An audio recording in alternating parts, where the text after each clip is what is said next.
Hello, and welcome to our latest episode of Gen 3's Actionable Insights, where we provide performance marketing and affiliate strategies for driving your business results.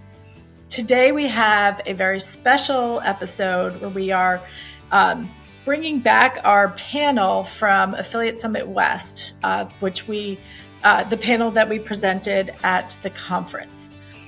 The origins for the panel go back to our original research based on consumer behavior, shopper journey. And what we found was when it came to mass media, it was favored 62% more than retail marketplaces when looking for shopping inspiration, with 37% of respondents reporting they started with popular magazines versus 24% starting on search engines and 21% starting in retail marketplaces. So our data just reiterates the importance of performance PR. And so today we want to share more insight into how brands and agencies and publishers work together to secure those premium placements. So today's podcast is P is for Performance, unveiling 5 cutting-edge strategies for today's full funnel PR.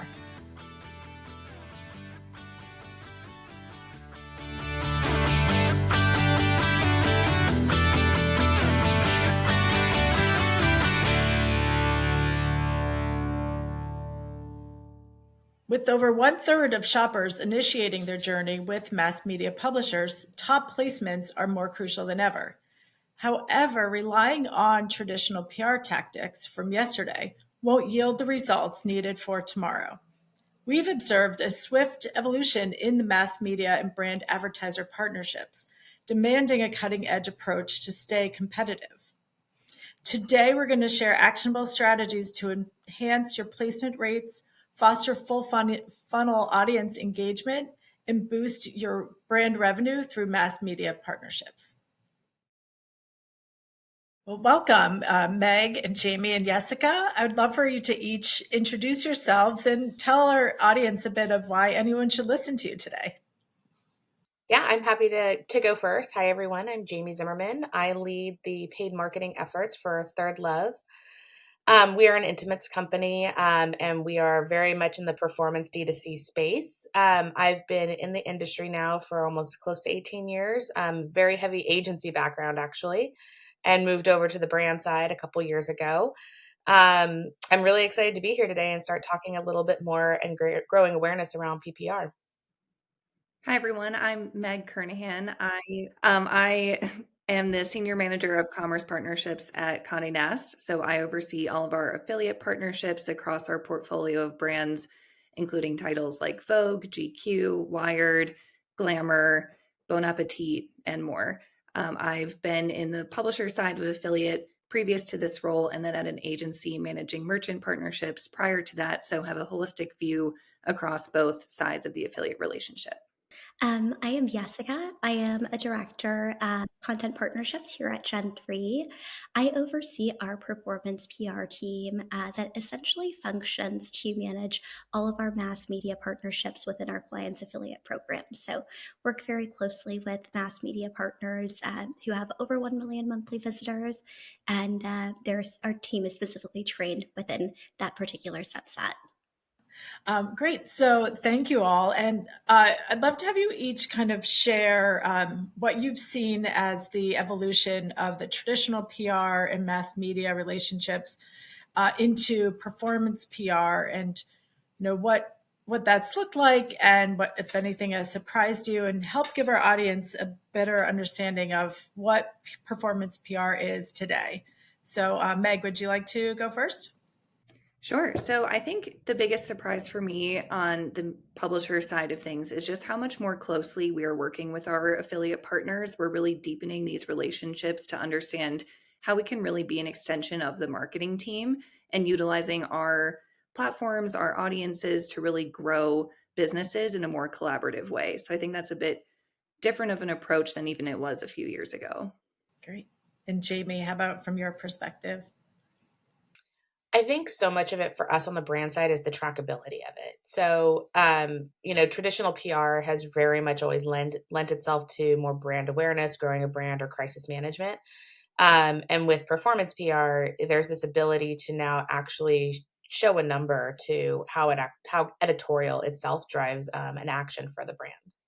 Yeah, thank you. And Yesica, can you share your perspective and a bit of how you define performance PR? Yeah, absolutely. So, performance PR, I'd say, is very much an intersection of your traditional affiliate practices alongside traditional PR practices when it comes to securing digital content. So, what's really great about performance PR is we can really tap into leveraging those traditional affiliate practices and working alongside Meg, while we can also tap into our traditional PR practices, tapping into the editorial side of things. So, working with those two departments is really key. They have a lot of influence in terms of what content is created. They've got data on their side, and we've got data on our side, and really being able to merge those two to secure that content that hopefully performs is really key for us. And overall, I think what I'm most surprised about this evolution of performance PR is, at the precipice of it, even 6-7 years ago, when it was still very new compared to what it is today, things are just moving so fast.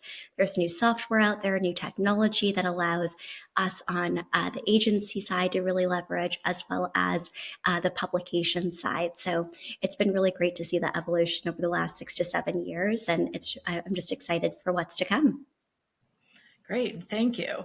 And so the inclusion of performance PR all needs to start at the very beginning of planning and strategy. And Jamie, from your perspective, how do you approach planning for performance PR in conjunction with your other media and digital marketing strategies?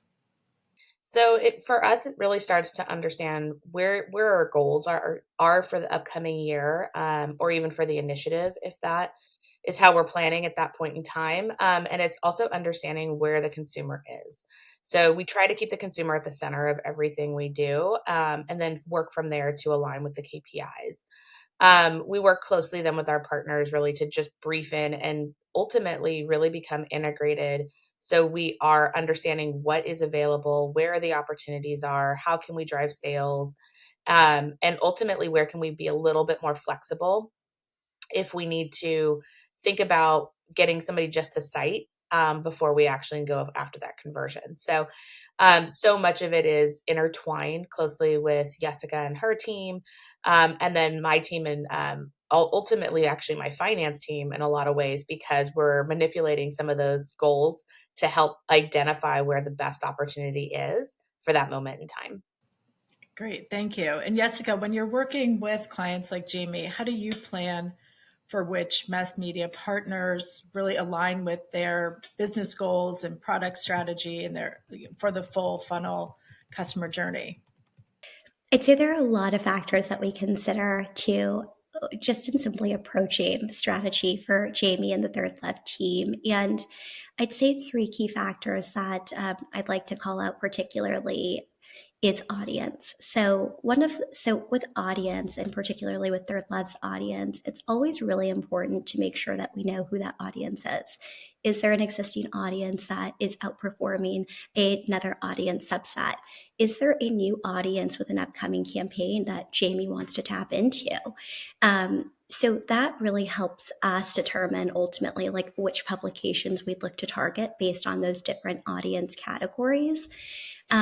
And then second factor that I think is really important are campaigns. So Jamie's team does a phenomenal job of putting together a marketing calendar for us. So when we know what they've got upcoming, whether it's for new product launches, whether it's promotional items, that also allows us to inform what that strategy is going to look like and what that end goal targeted mass media publisher list is going to look like.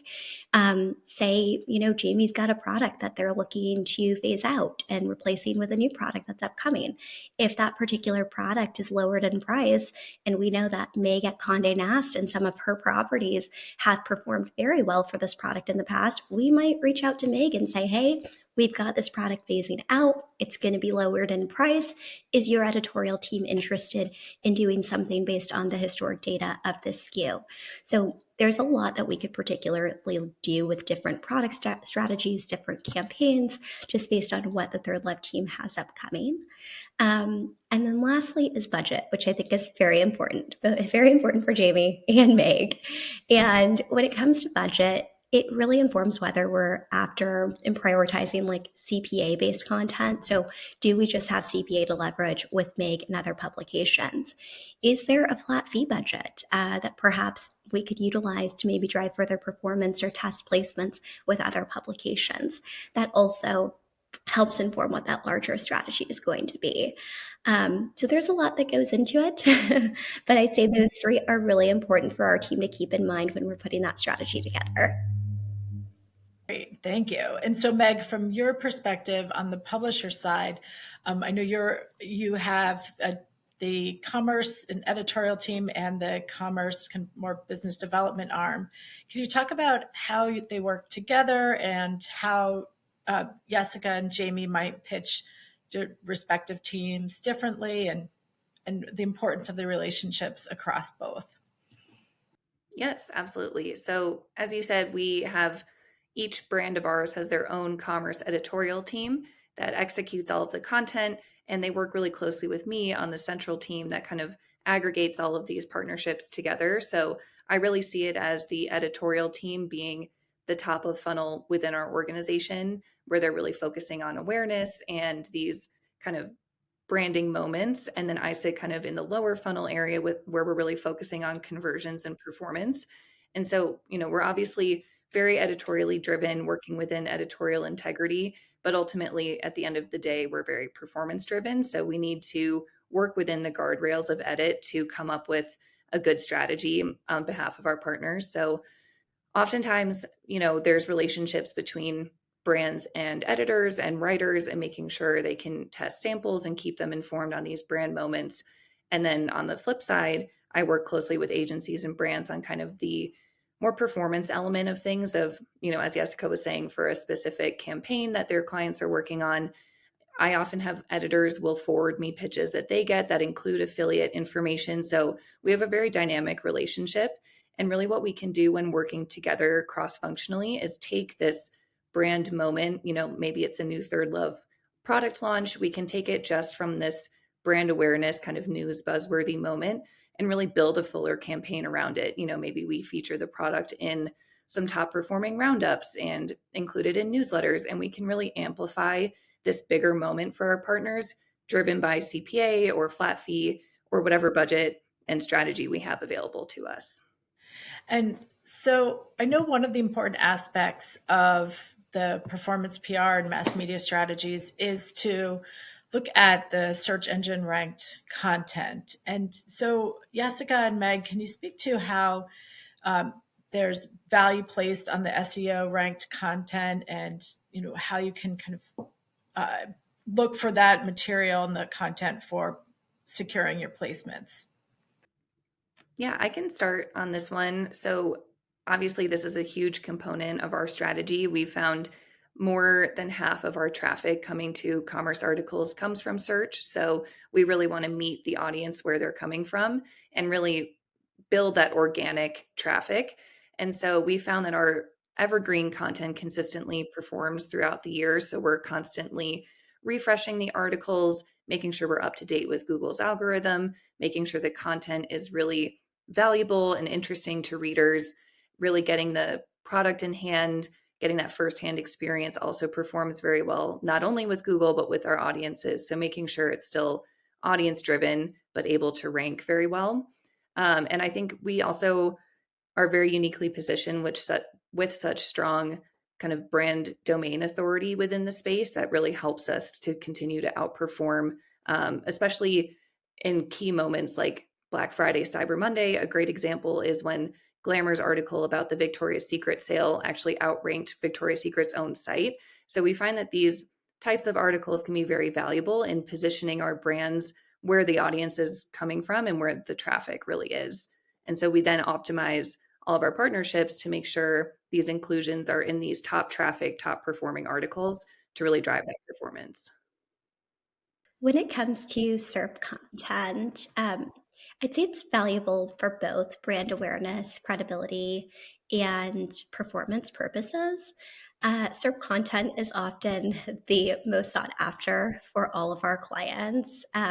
We know just how impactful getting, a third love in SERP rate content is. We see the impacts, as Meg said, they are oftentimes the most traffic driving, the most performing out of all of their content. So for us, it's very important that it's a big piece of our strategy. So when evaluating the SERP, it's really important to use SEO tools that we have on hand. So whether it's a SEMrush, whether it's an Ahref, there are various keywords that we will analyze on an ongoing basis. The SERP is constantly changing. There are publications that are constantly vying for those top 10 spots. And for us, when it comes to a brand like ThirdLove, we've definitely got specific keywords that we will analyze within those SEO tools that are more brand specific, more product specific. And then we've also got keywords that are more so editorial focused that we will also evaluate. So Mother's Day is coming up. Could be a big moment for ThirdLove. We definitely make sure that we can analyze the SERP using an SEO tool, and perhaps, analyzing various Mother's Day, like best Mother's Day gifts, any keyword that aligns with a gift guide. That could also be a part of the overall strategy, just in like key tentpole moments. When it comes to actually reaching out to secure particular SERP content, there's a lot that we learn from the agency perspective.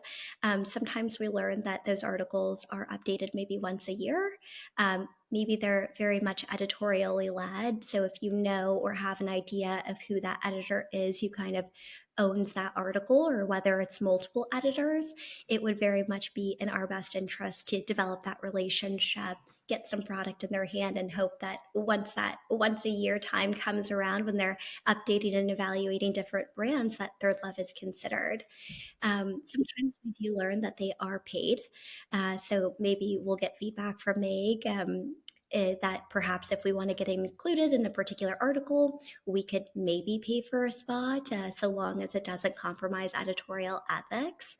And then sometimes we also learn that those particular articles are purely at editorial discretion. So as I mentioned before, you cannot pay for them. Purely editorially, from that standpoint, they own it. So there's a lot that we learn. And ultimately, they're very valuable for the overall contribution to the program. And it's just an ongoing cycle of evaluating. Thanks, Yesica.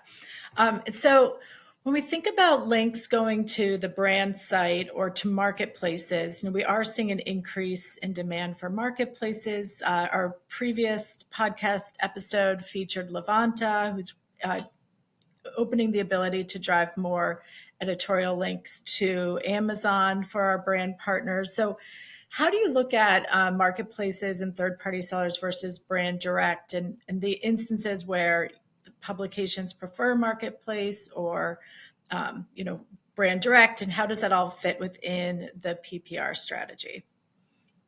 Jamie, do you want to go first? Sure. So for ThirdLove, when we look at marketplaces, it's really in the lens of efficiencies and fast conversions.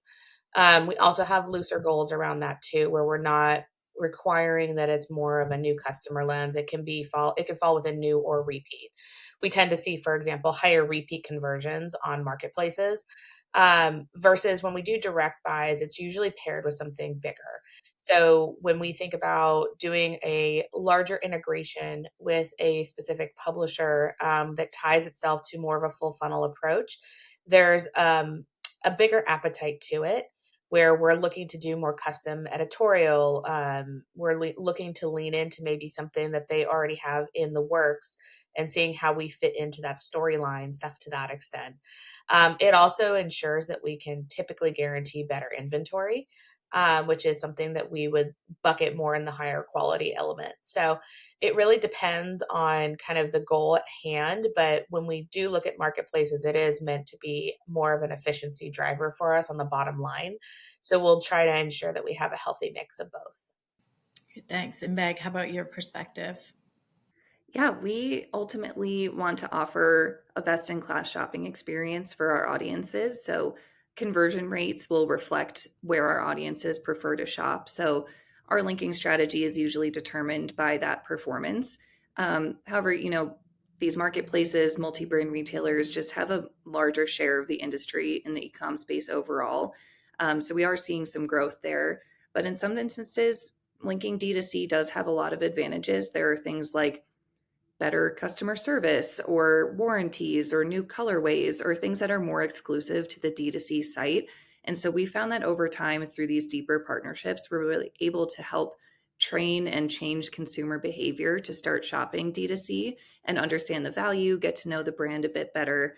And we've been able to kind of grow that line of business if that's a priority for the brand. If it's open, and to Jamie's point, if there are benefits to either way, we can often have both buy buttons or prioritize accordingly. And just working with our brand partners more closely will help us strategize better. Great. And Yesica, how about your perspective coming from the agency? Yeah, so I'd say from the agency side, our perspective and overall strategy is largely dependent on brand goals. So we've got some brands who come on and they are definitely interested in receiving those retailer links alongside direct to site links. So from our side, we can definitely support both. And then on the flip side, we've got clients who maybe only want to focus on direct to site links because the affiliate channel is where they're attributing that performance to. So we'll support just depending on what overall brand goals are, and we're very upfront with having those conversations. Ultimately, on the agency side, we do not dictate. We cannot oftentimes, give that influence as to where an article is linking to. As Meg said, conversion rates are very much factored into those overall links. So if we do see that there is an article that's got perhaps a marketplace link and our client wants that direct to site link, if we know that they have maybe multiple buy button capabilities, or if we want to perhaps share any data that could influence a link swap, we'll definitely have those conversations, but they are never guaranteed. And then furthermore, I'd say for retailer links, and even just campaigns. I know with Jamie and the ThirdLove team, they've recently launched in Amazon last year. So we'll have the conversation sometimes when they've got upcoming campaigns. Sometimes it's more of an Amazon led campaign, and maybe affiliate's not going to touch it.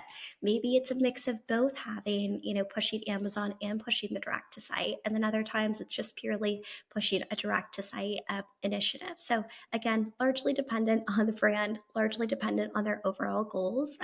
That just helps inform how we approach from the agency side. Great, thank you. So I know one of the biggest questions from our audience is, how do we pitch for placements? How do we secure those premium reviews and content in those top brands? So starting with Yesica, can you walk us through your process? You've mentioned storytelling and making the pitch more compelling. Can you talk through kind of what elements can make a pitch stand out? Yes, absolutely. So I'd say, first and foremost, personalization and aligning your pitch with the publication audience, along with aligning your pitch with the department that you're speaking to, goes a very long way. My pitch to a Meg, at Condé Nast, who's on the commerce team, might look slightly different than what a pitch to an editor might look like. So when it comes to overall pitch elements, storytelling, campaign details are very much the same. The overall ethos of the brand does not change in the pitch depending on which department you're talking to. When it comes to more of like the affiliate centric data, any data that you can pull oftentimes is very much favored from, a Meg at Condé Nast. Where it gets tricky with sharing some of that affiliate data with other editors is that it's largely dependent on the publication. We know publications who are very strict with maybe not going as deep into some of those affiliate details like a CPA, an EPC, maybe revenue, so that they don't compromise any editorial ethics. But then there are other editors who do want that information. So it's just really dependent on like knowing who your recipient is is, knowing what perhaps their guidelines might be so that you're not compromising any journalistic ethics, but you're also creating the most compelling pitch possible. So just again, very much differs based on the department that you're working with, but overall, the brand ethos, the storytelling, the campaign details remain the same. Great, thank you. And Jamie and Yesica, how do you work together to partner on this stage of the process? Can you share some examples? Yeah, so from the brand side, it really starts with detailed briefings and detailed forecasts. So, what we typically try to share with all of our partners is a breakout by channel, what the expectations are, where we as a brand have seen year over year success.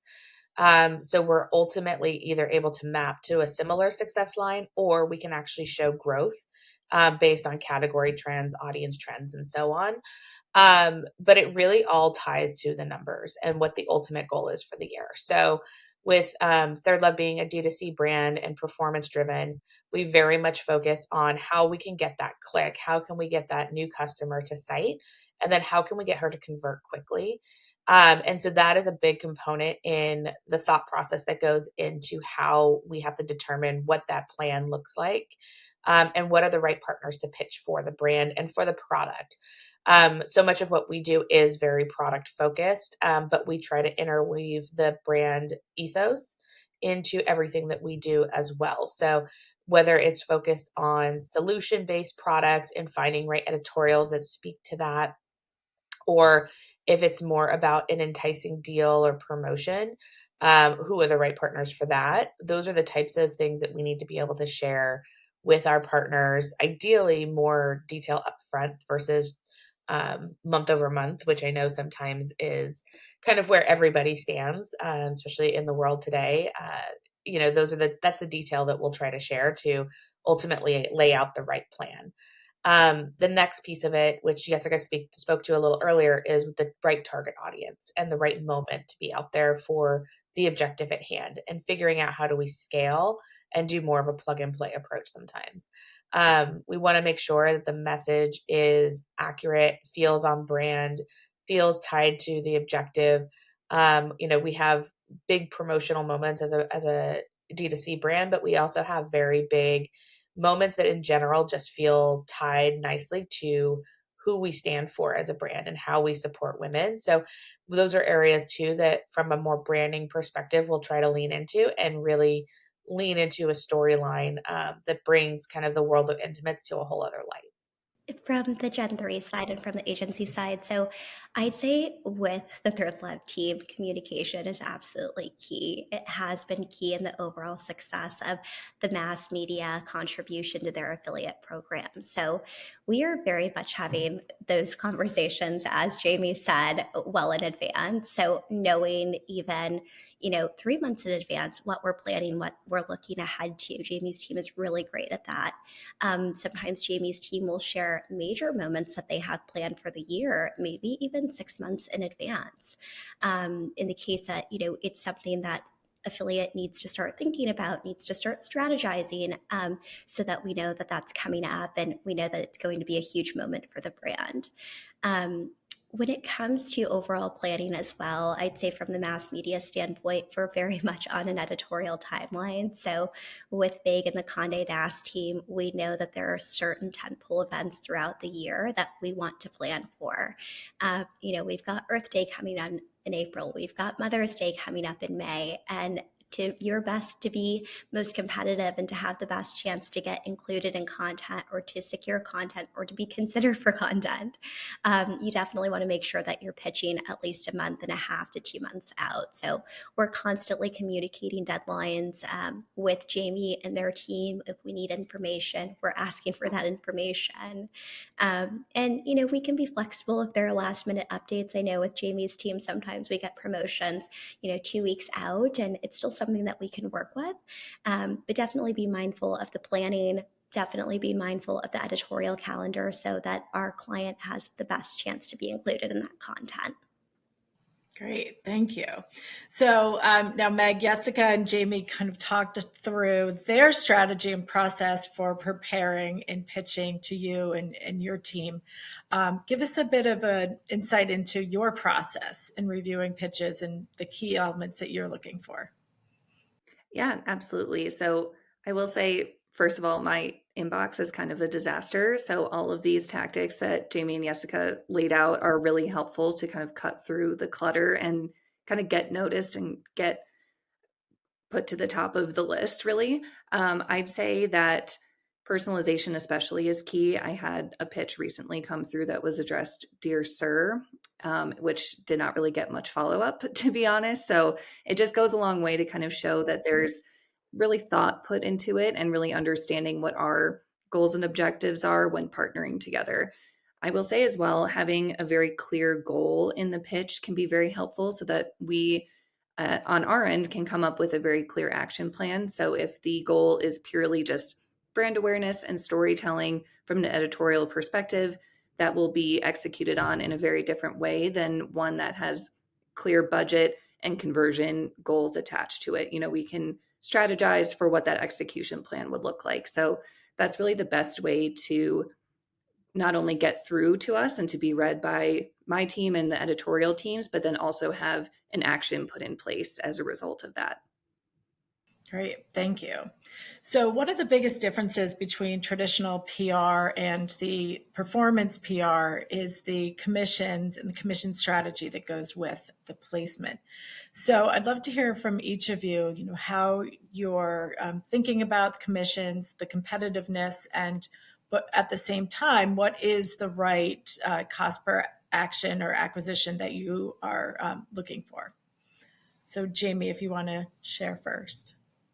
Yeah, so it really doesn't go, it kind of all goes back to the numbers and the goals, but at the same time, it's also understanding the type of content you want to be in. Typically, when we're on just a pure CPA based, we tend to find ourselves in a lot more of marketplace type of inventory, coupon type sites, things like that. Versus when we work into the paid placements and or work out like a flat fee plus commission, we are guaranteed in an area that just speaks more, I think, high value from a content perspective. And it's working with publishers like Meg to know where we show up, how we show up, the guarantee we have behind it. How can we integrate into the editorial? How can we ensure that we know we're getting the right consumer with those types of publications? So over the course of the last year, we've actually leaned a lot heavier into more PPR because it is more about content strategy versus just a commission strategy, which is how we've always kind of talked about it from an affiliate standpoint. On our side is anything that's pure commission or CPA based is really more your traditional affiliate lens versus PPR allows us to be more of a content strategy focused brand. And those are areas that we are trying to dial up.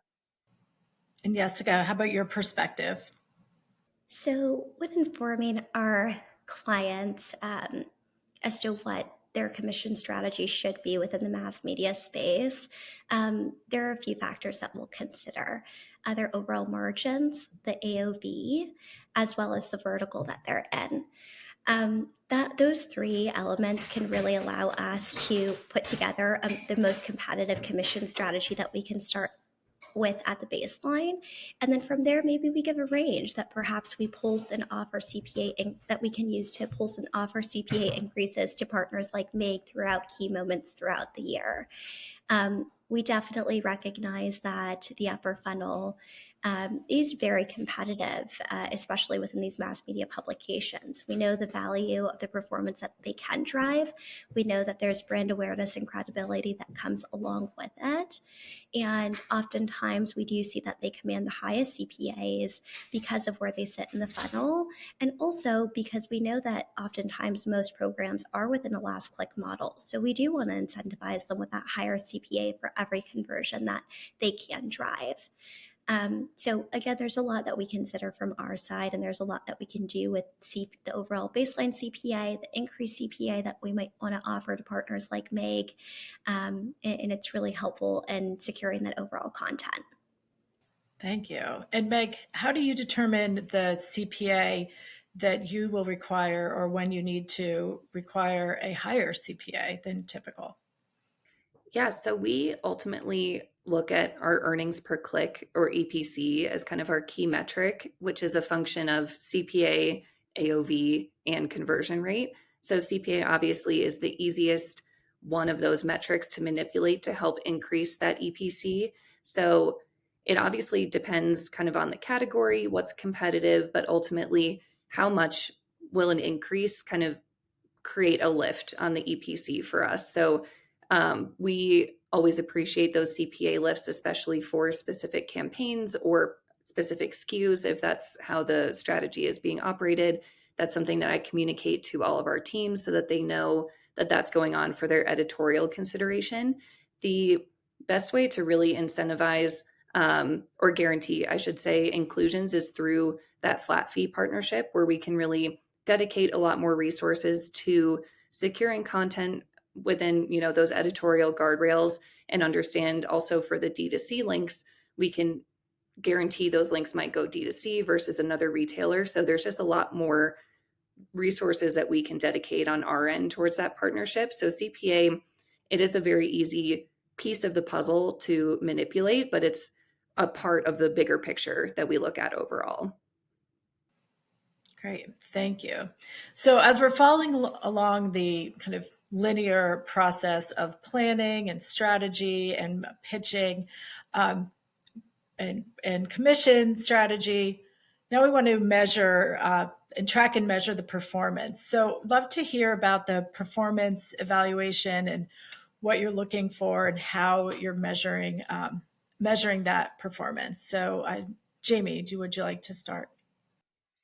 Yeah, so we rely on our partners as well as our internal analytics. So we have for a while now been on GA4, so it's a very last click focused, but we are moving to a more attributed platform called Measured, which will help us give a little bit more insight to how things are driving traffic, where attribution really falls, so it can allow us to rightly attribute the performance to the right channels.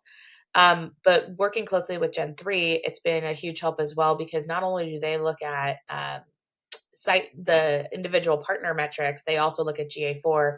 They also provide us with MuckRock reports, which allow us to understand a little bit more of the impact that the PR channel actually has provided for the brand, and how it's aligning closer to our KPIs. So all of those kind of work together to help us develop the right story and performance overall for the channel. Great. And Yesica, how about from your perspective? What does you and your team ensure you have in place for measurement? Yeah, so very much agree with everything that Jamie just said.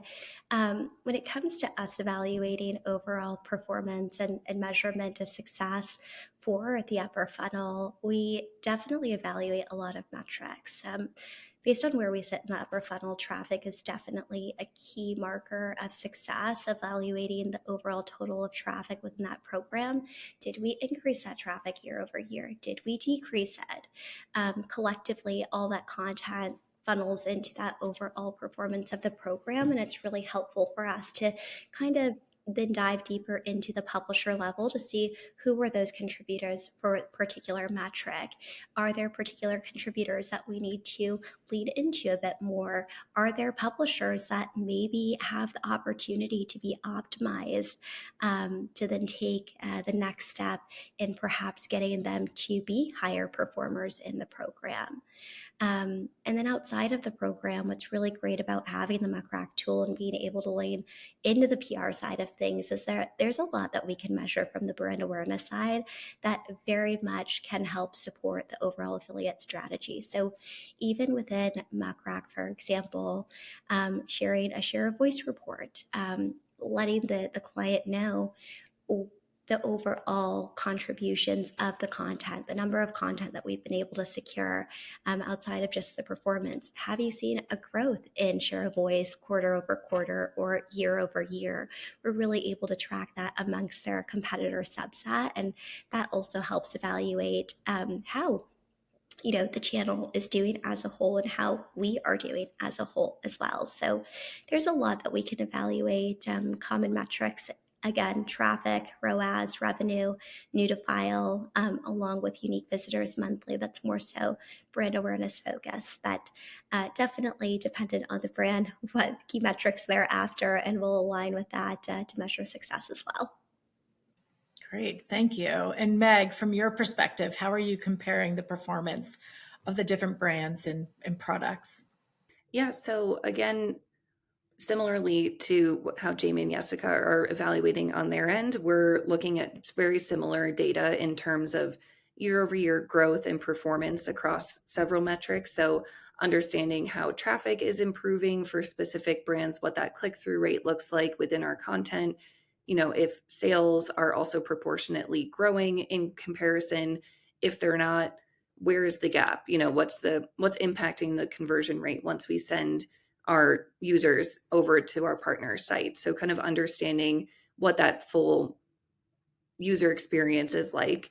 And then also we can really evaluate on the per article level, understanding how each individual partner of ours performs within specific articles to really understand what type of content is resonating with our audiences, what products are we featuring that they're ultimately converting on, where can we really continue to optimize by including that product maybe in more content, or scaling back if we're seeing it not perform as well, or moving it up higher in an article because we're seeing strong performance. So we're very closely monitoring not only the year over year, but even week over week, month over month changes in share of voice, in traffic, in conversions, and really optimizing our content to best reflect where that performance is. And that's where working really closely with our brand partners can really help grow that partnership and grow that share of voice based on some of these performance metrics. Great, thank you. This was incredibly informative. I definitely learned a lot from each of you, and I really appreciate how you've each contributed your own unique perspective to the conversation.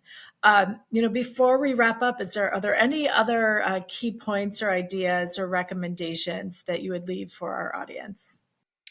I would say, at least from the brand side, if you haven't tried performance PR, take a risk and see how it works for your brand. I think it's so new that I've talked to a few other brands out there before, and they're not necessarily leaning into it a ton just yet.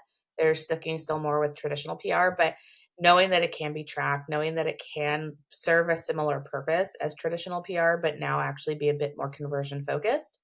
I'd say definitely it's worth a test to see if it's right for your brand. Yeah, just going off of that, the more partners that I speak with, they're mentioning their PR teams and collaborating and kind of collapsing those teams internally, or at least working more closely with them. And so I think, to Jamie's point, it's just kind of the direction it seems that the industry is going and how we on the publisher side are operating. So highly recommend, at least if not fully moving forward with performance PR, at least kind of bridging those gaps and having those conversations to make sure the strategies are more fully integrated. Yeah, and going off these incredible trains of thought from the agency perspective, to add to that is we on the performance PR side can be very flexible in working internally with different teams that are contracted by the brand. So we can work alongside a PR team, as Meg said. We're very much leveraging the affiliate side and oftentimes working alongside their PR teams like we do with Jamie. They give us a lot of incredible insight. They lead a lot of the branding, the comms, and that can help inform our overall storytelling and pitch. And it only strengthens what we're able to do on the performance PR side, that then parlays to, the Megs, the Condé Nast, the Merediths out there. So yeah, very much agree with what Meg and Jamie have said there. Excellent. Thank you. Well, I really appreciate all of your insight today, and I'm excited to hopefully we can get ourselves back on stage together at some point in the future too. But thank you, Yesica, Meg, and Jamie. Thank you so much.